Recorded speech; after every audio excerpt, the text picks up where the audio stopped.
Hello dear friends. If you talk to vegan people, their philosophy, in theory, is to reduce animal suffering. However, when we look at the practical results of their lifestyle, some of us actually begin to wonder, aren't they contributing for more suffering for the living creatures on Earth? And in addition, in this video, I would like to bring to your attention that the seemingly innocent vegan movement is actually indirectly supporting the transhumanistic agenda. I hope you will listen until the end because I found lots of supporting evidence. If you ask a vegan why doesn't he eat eggs, the answer is ready. They are so cruel to the chicken, they keep them in cages, etc. The ordinary vegan is himself not aware that already he starts underlining the importance of mainstream supplied food with his answer. The ordinary vegan himself doesn't understand that with these pre-learned answers, he's already trying to put horse blinders on the listener by not even mentioning the actually only normal and sensible way for people to get eggs, and that is by raising chicken with love. And then the listener to the vegan says, yeah, but you don't seem to eat even normal eggs, organic. And then the well-versed vegan will reply, here it's even on the internet, labels like free range and organic generally only serve to make consumers feel better about eating animals. Our vegan activists have observed that even in the organic farms, the chicken are not treated with honor. Again, the vegan doesn't even want to talk about the most normal thing a real animal lover should be thinking about, chicken who are treated properly. He doesn't even want to mention them. And then you ask one time more, but what about my chicken? I don't treat them badly and you won't even eat their eggs. And then the vegan pulls out the ultimate card, after which nobody asks further. The vegan replies, my spiritual growth will be stunted. This is the exact phrase I saw being used. Because these are the embryos of the chicken. This is unethical to eat, unethical to eat embryos. It does sound very spiritual and sublime, but what I wonder is what do they mean by spiritual progress when the percentage of the fixed vegans worldwide seems to be much, much higher than the general percentage of fixed people. So a tribe which is taking the precursor of the mark of the beast is lecturing us on spiritual progress? It is undisputed and well-known fact that animals have been tortured for this fix, the estimates being in millions. And also there is human abortion tissue inside, all kinds of disgusting stuff. And the vegans who've been screaming out loud against these things, they went for them in much greater numbers compared to the overall world population, which in general is not very interested in spirituality, and also they eat meat. Oops. Well, how did the tribe end up in such a funny situation is that it is actually a centrally regulated movement. Behind the scenes are our well-known friends, the parasites. So they simply implanted these ideas that you see actually even the vegan societies themselves posted at that time recommendations that everybody should decide for themselves, and you have to consider, yes, we have vegan principles, but you have to consider that we are in an extremely dangerous situation, so decide for yourself. Yeah, and that's what people decided. Because they knew there would be people with the doubts, so they provided a gentle, free of cost grooming.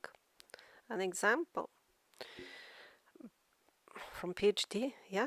So to encourage the people to do something against of what these very same preachers have been telling them for years before that, now they convince them that, you see, it's absolutely normal to have foolish consistencies, inconsistencies, or here they have flowery words, idiosyncronicities.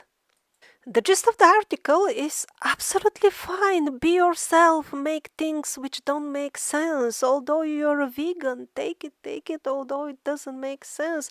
And don't feel guilty. That's what the PhD said. What I say, oh yes, it is absolutely normal to do funny things which don't make sense for those sick of autism, not for normal people.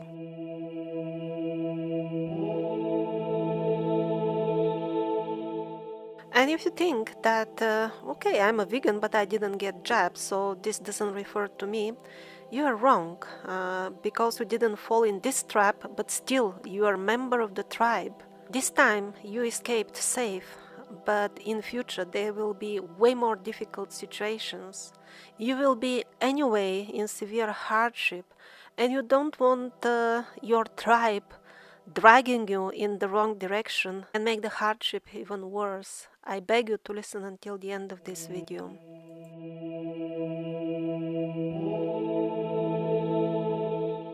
Let's first have a very short peek at the dark roots of the vegan movement, because that will perfectly explain all the seemingly strange things which I will mention later on.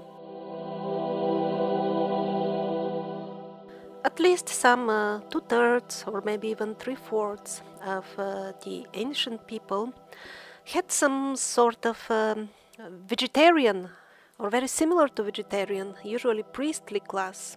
For example, India, and the country of the vegetarians.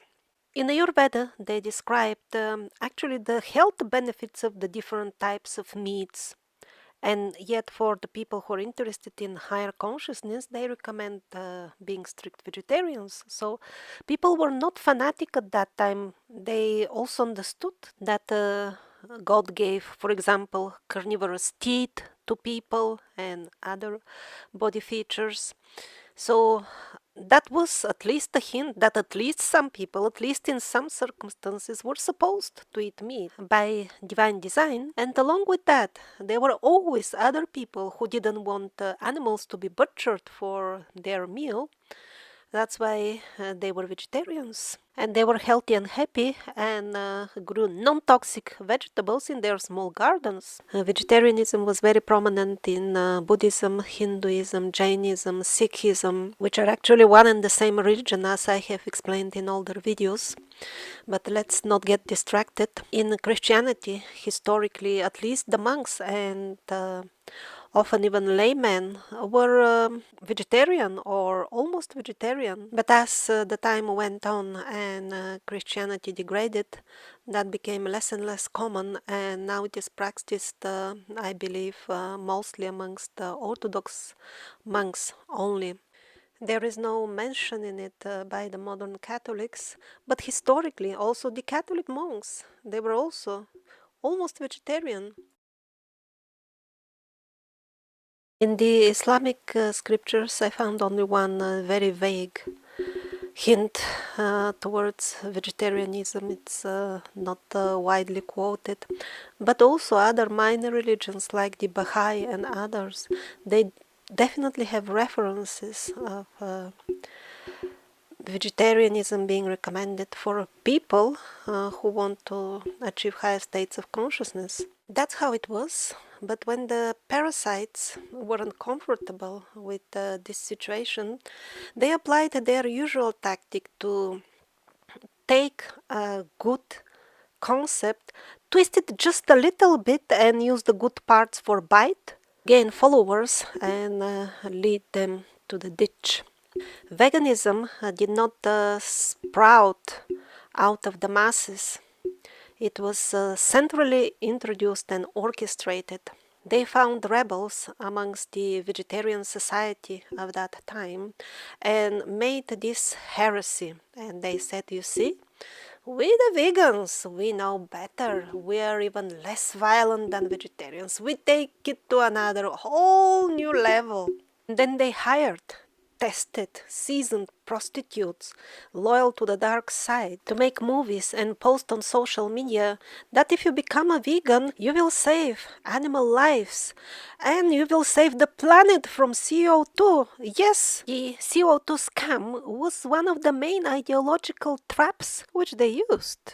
They traumatized the more sensitive people with the gruesome images of animal cruelty, and then, with misleading promises, managed to convert some 70 to 90 million people to veganism. It worked very well for them. Many nature lovers embraced veganism. Of course, naturally 2/3 are women, because they used emotional traps to make new converts. And 80 million, that is really lots of people.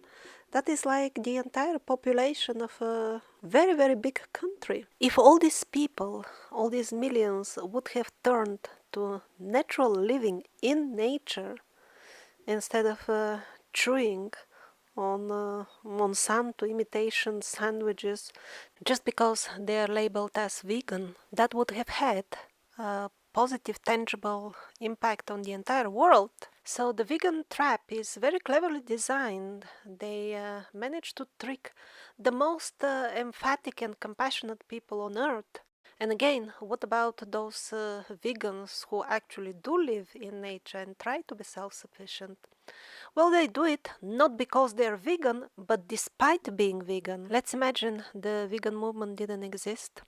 All these, the most compassionate people on earth who joined it, if they were not vegan, most likely a much larger percentage of them compared to now would live in nature, because this is the most normal reaction of people when they see that food is being poisoned, nature is being destroyed. Let's run for our lives to nature, to natural surroundings. Probably that's what they would have decided, but instead they were given this surrogate solution. Stay in the city and feel good by reading labels. And possibly it is not by pure chance that the plant food for vegans is way more poisonous with chemicals than the plant food served to other people. Maybe they do it on purpose so that they poison faster the most compassionate people on earth. And how did they manage to confine so quickly the most nature conscious and sensitive people on earth? The vegan hypocrisy cult. Well, as usual, using psychological tricks. They made these documentaries with very disturbing images of animal cruelty.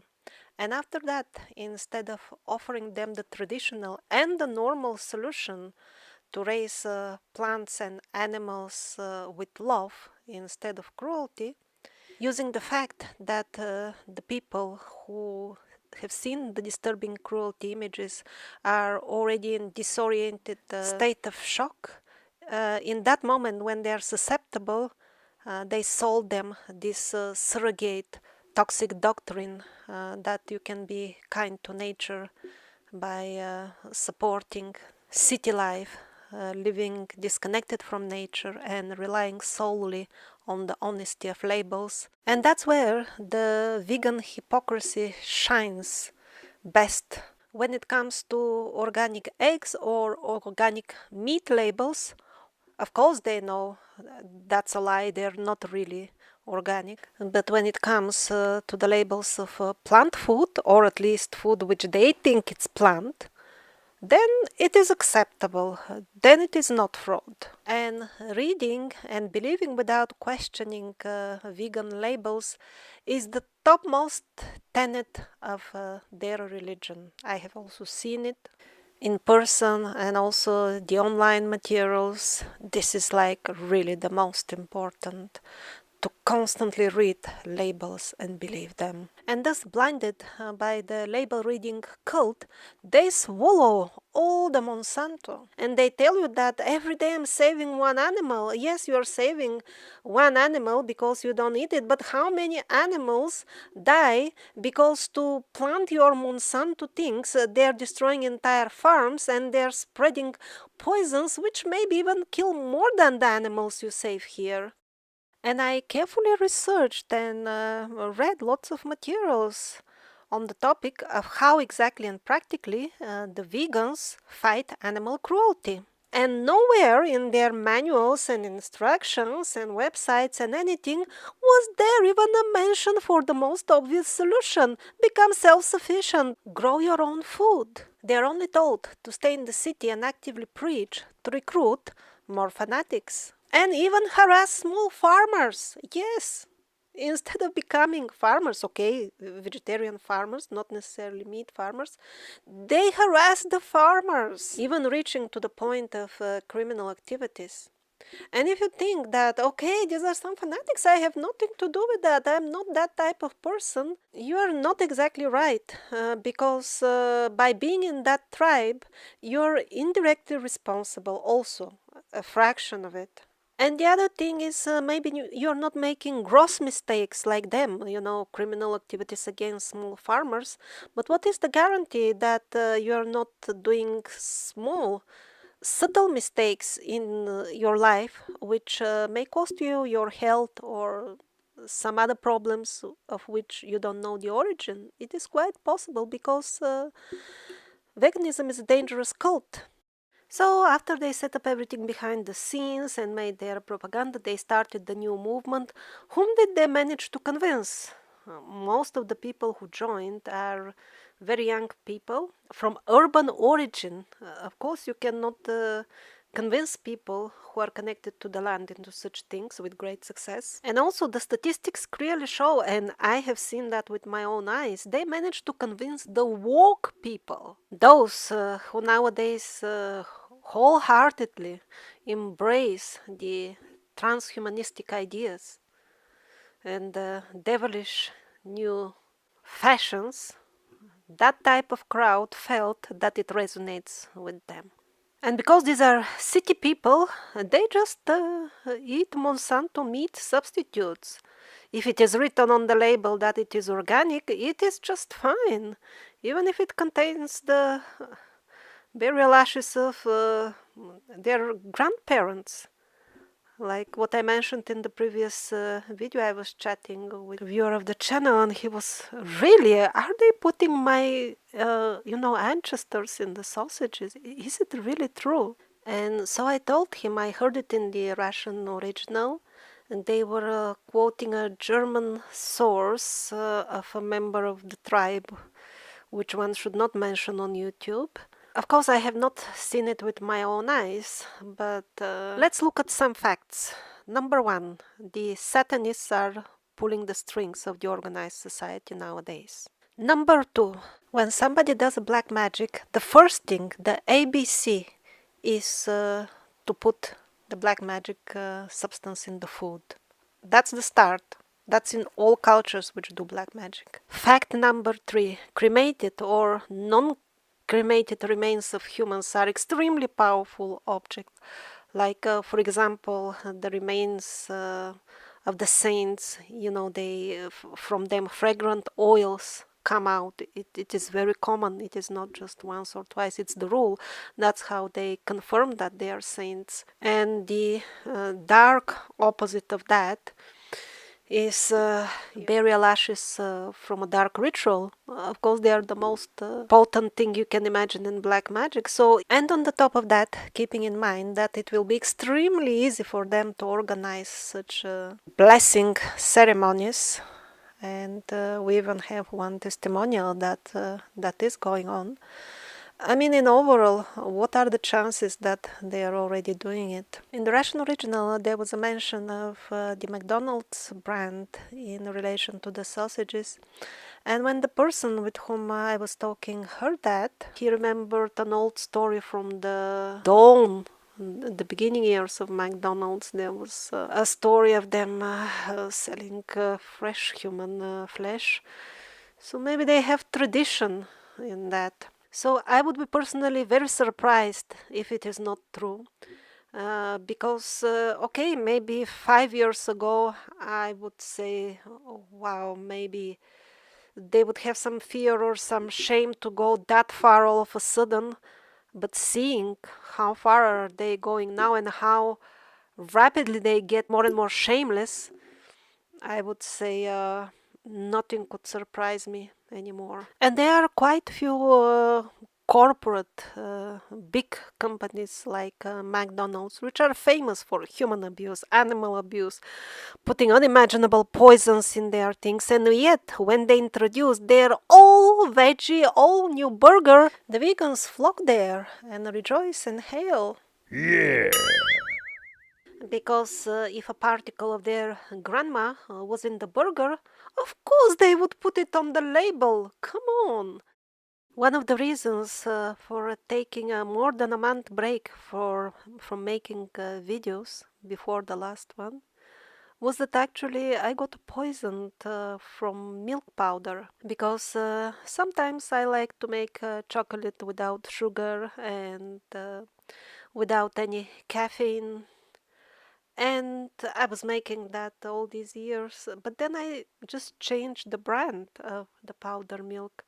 And what a surprise! There was no poison on the label. I don't know how it poisoned me. And it was also quite tricky to find out what was exactly the reason. And maybe another vegan example will be more appropriate to the subject. A friend from Belgium just a few days ago told me she bought wheat for her chicken, and they don't even eat it. Yeah, they just don't eat it. And as we know, they are using this type of wheat also for human food, the one they import from Ukraine. And the vegans, not only they think that they know better than their forefathers how to preserve nature and the planet, that's just the beginning. They think they know better than God even. Because God made cats and dogs and many other animals carnivorous, but the vegans quite often force their pets into becoming vegan as well.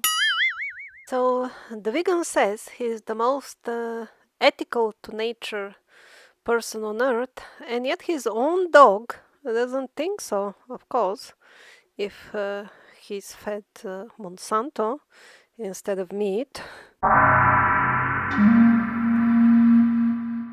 Back in time, when they were launching the vegan movement, the carbon footprint philosophy was a pivotal one.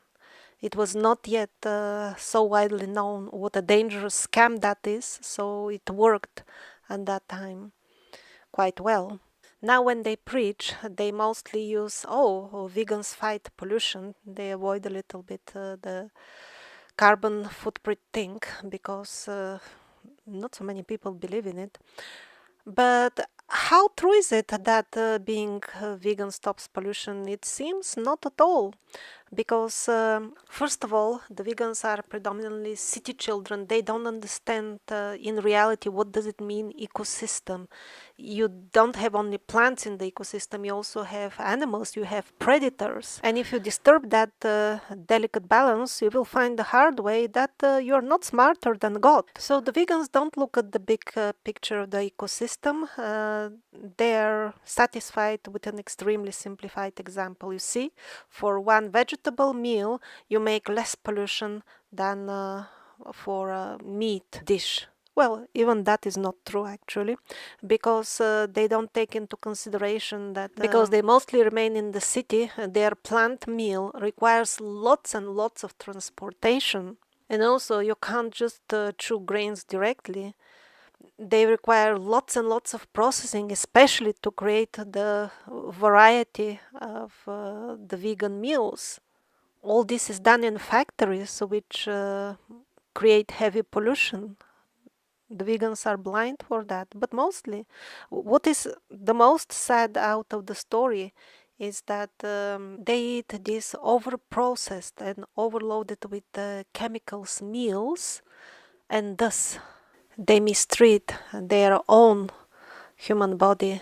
Thus, they are against nature actually. According to some calculations, vegan meals actually create way more pollution. They take into consideration all this stuff, like the animals which are killed by the freight industry, the animals and people being killed so that they can steal their farmland and displace them. It's not really possible to check if these calculations are true, in the same way as we cannot check the calculations of the vegans. And yet at the end, the main question which remains is why the vegans, the self-proclaimed top nature lovers, do not respect their own body, the temple of Mother Nature. And so many of them, because of the improper eating, they become so skinny that it is scary to look at. People have created even the expression vegan face. And the reason for that is not that plant-based diet lacks nutrients. Obviously not. There are so many millions of vegetarians who are doing fine. Most commonly, they might have turned into more toxic diet by becoming a vegan, because then they eat these processed things even more in some cases. And also, these are city children.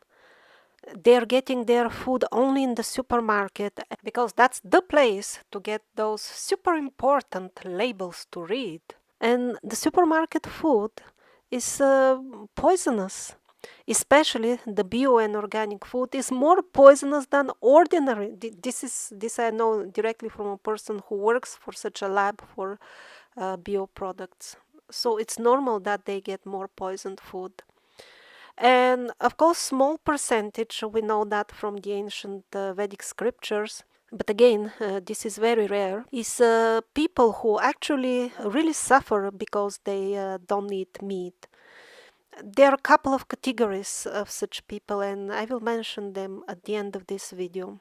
And one of the things which I really didn't like when I started reading vegan things to prepare for this video was the debunking videos for veganism, because 80-90% of the people who try to become vegan, they just get sick and go back to eating normal food within a couple of months. And after that, because of the delusion and not understanding properly the harms of the fanatic cult, they say, oh, I didn't eat meat, that's why I got sick. Not necessarily, and most likely not. Most likely, you were poisoned by the Monsanto in your fully organic burger. Or, let's face it, the people who turn to veganism, they live in the cities.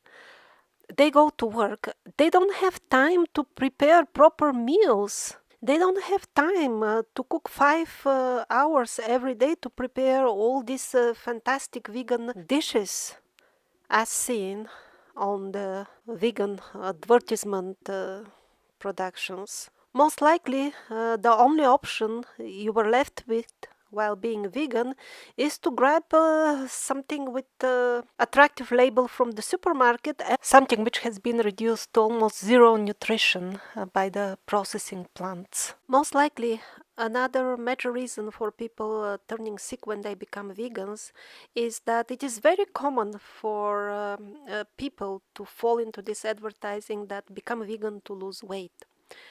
So we have the situation of a person with bad nutrition, already not well, joining the cult, and then they're fed even worse. Of course, they will get sick rather fast. So vegans sponsor the destruction of small farms, of self-sufficient people, of native people's farms, tribes, because they mainly eat food with labels with well-written promises, and the most cunning corporations are best in writing such labels.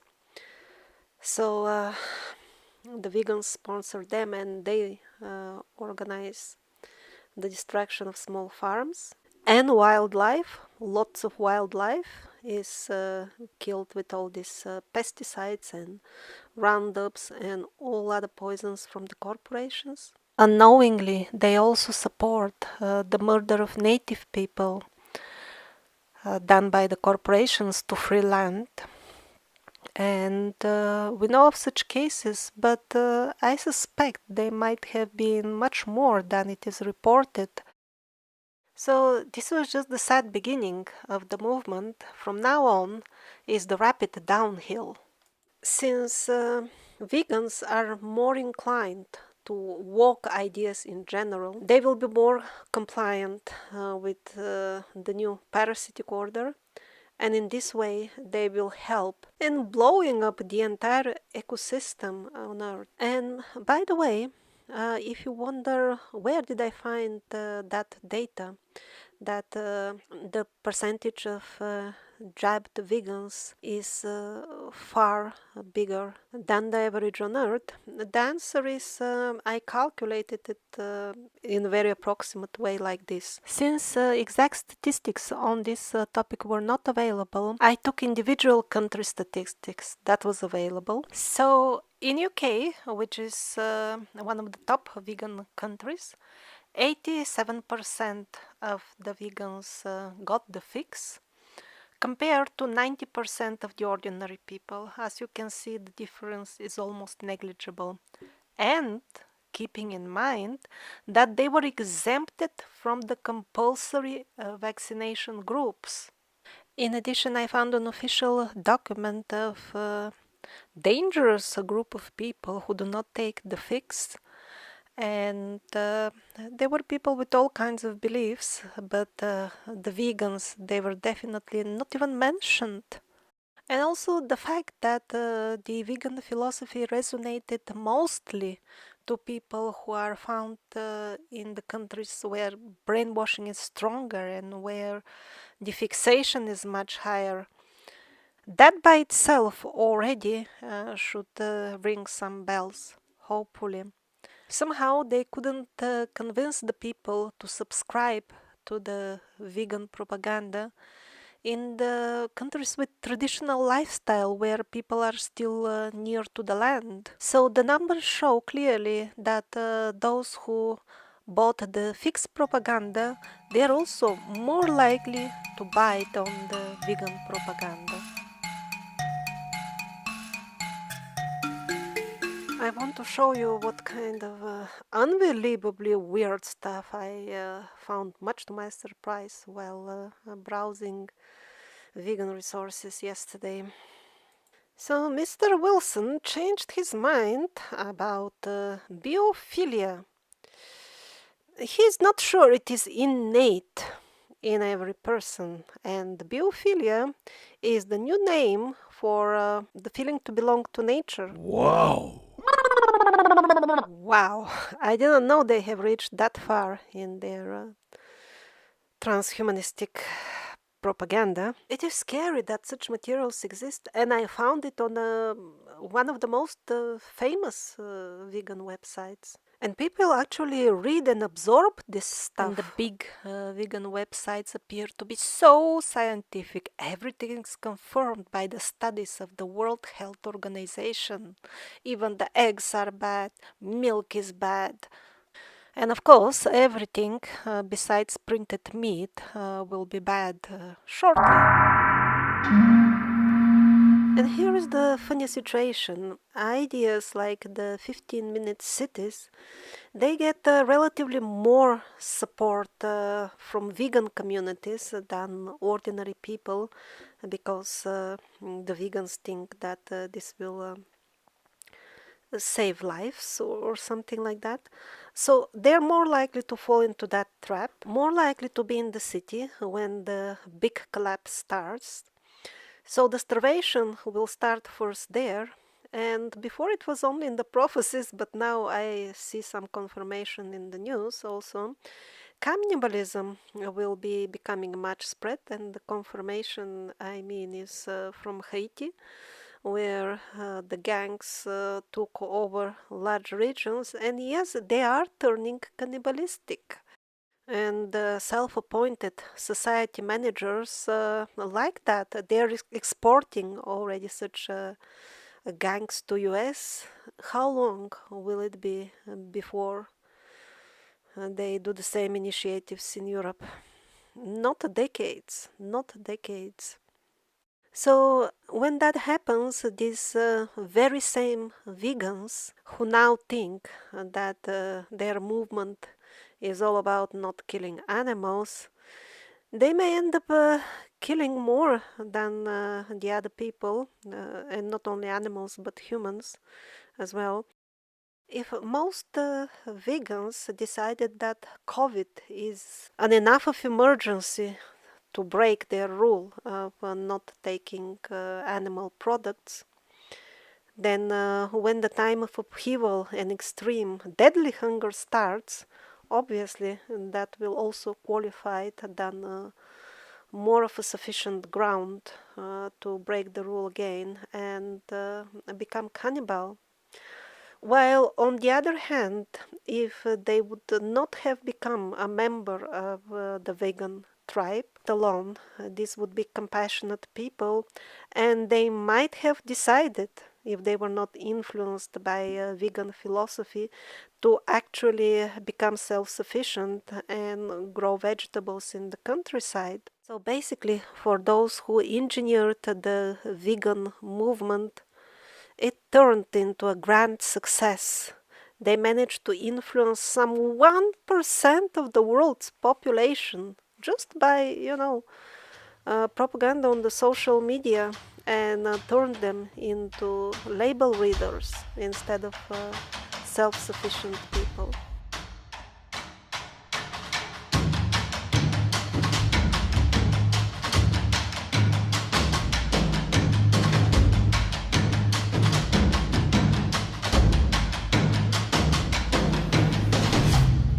So what about the vegans who live in the countryside, who do not harass other farmers, who actually try to grow their own food, who are not fixed?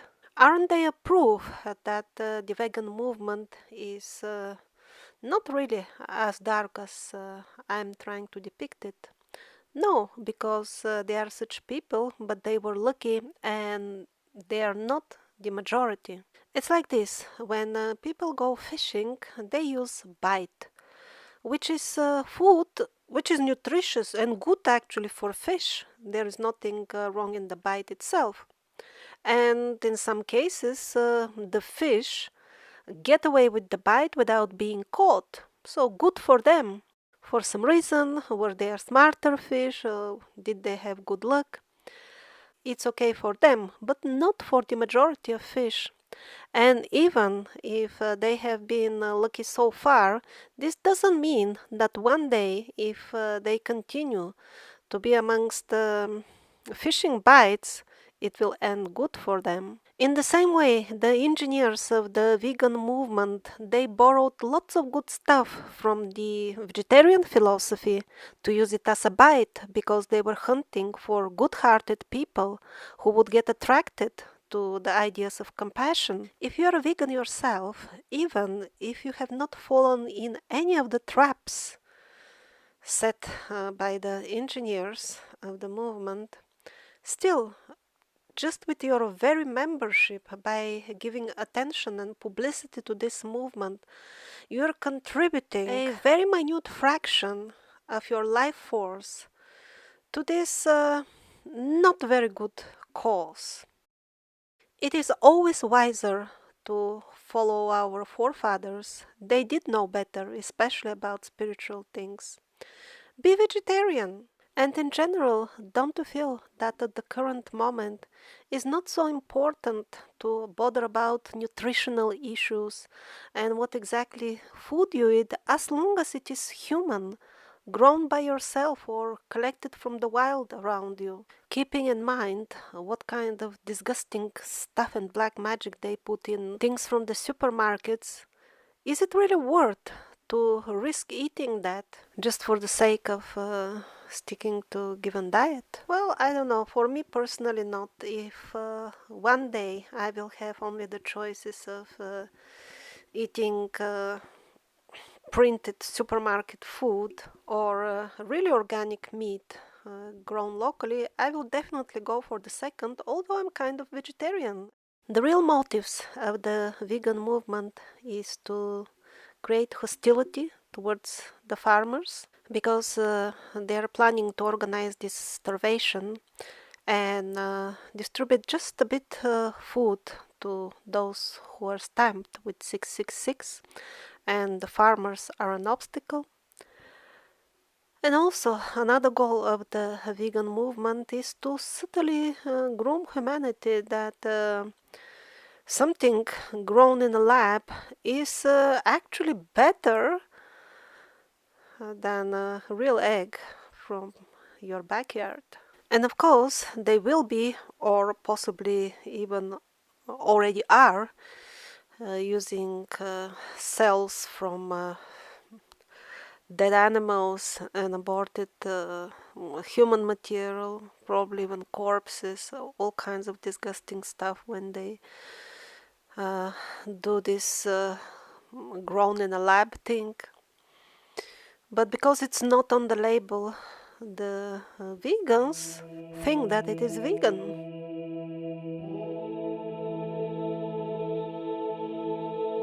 So, although I recommend it to everybody who feels sorry for the animals in the slaughterhouses to become vegetarian, still there are two situations in which becoming a vegetarian actually may weaken their body, because some type of people, they become weak when they don't eat meat. This is very rare, but it is possible.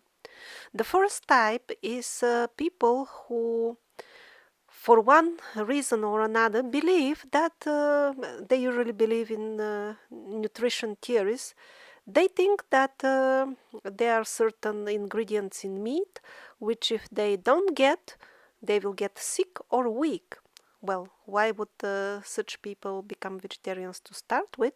It's because sometimes people hold contradictory beliefs, like they may fully or partially doubt or believe that there are some essential nutrients in meat, and yet at the same time feel for the poor animals who die in such a horrible way. So they might be in a dilemma and decide, well, let's give it a try, let's become vegetarian for some time. And because the human body is quite a magical and complicated machine, it has been shown by countless examples that the beliefs held by the person actually affect the bodily functions quite a lot. So even a doubt in that person's psyche, what to speak of a firm conviction that there are essential nutrients in meat, that itself, in some cases, not all, can make him physically weak when he becomes vegetarian. And the second group of people who may become physically weak when they become vegetarians, these are people with certain bodily dispositions. It's quite complex, more about it in the Vedic literature. But for most people, it is without complications or any side effects, only with positive results. They decide to become vegetarians, and they do. Isn't the question of are there essential for human nutrients in the meat absolutely redundant when we have so many millions of vegetarians who do not live less than the meat eaters, neither they are more prone to getting sick.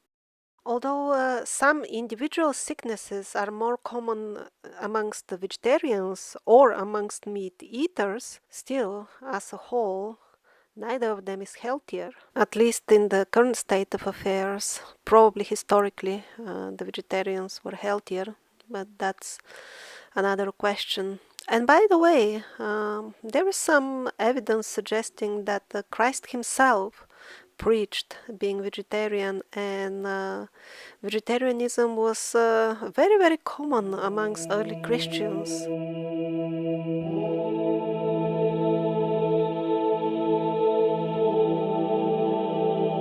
And just a couple of hours ago, I got the latest news from the gatherings of devils in the Chamber of Hell in Brussels.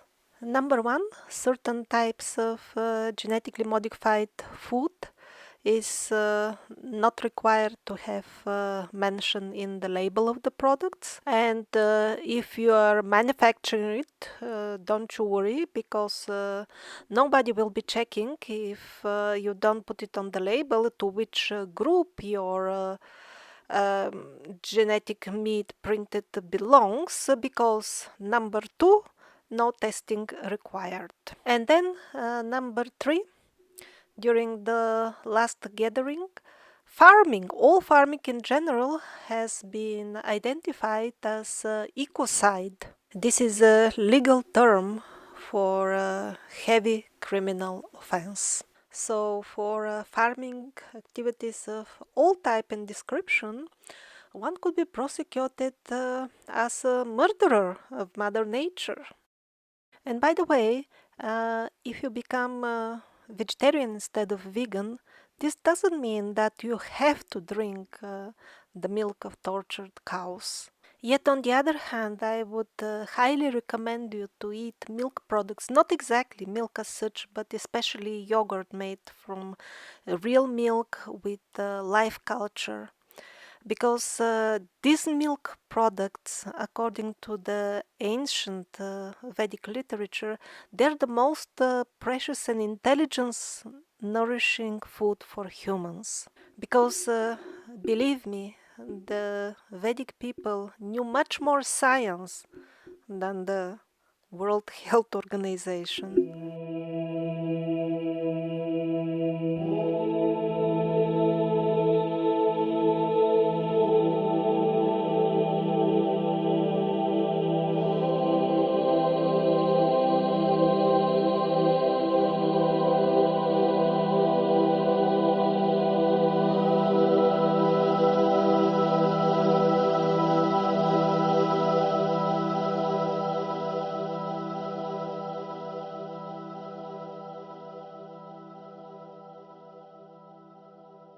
If you found the content of this video useful, you may consider checking out the playlist on my channel, New Earth, called The Different Holistic Cure.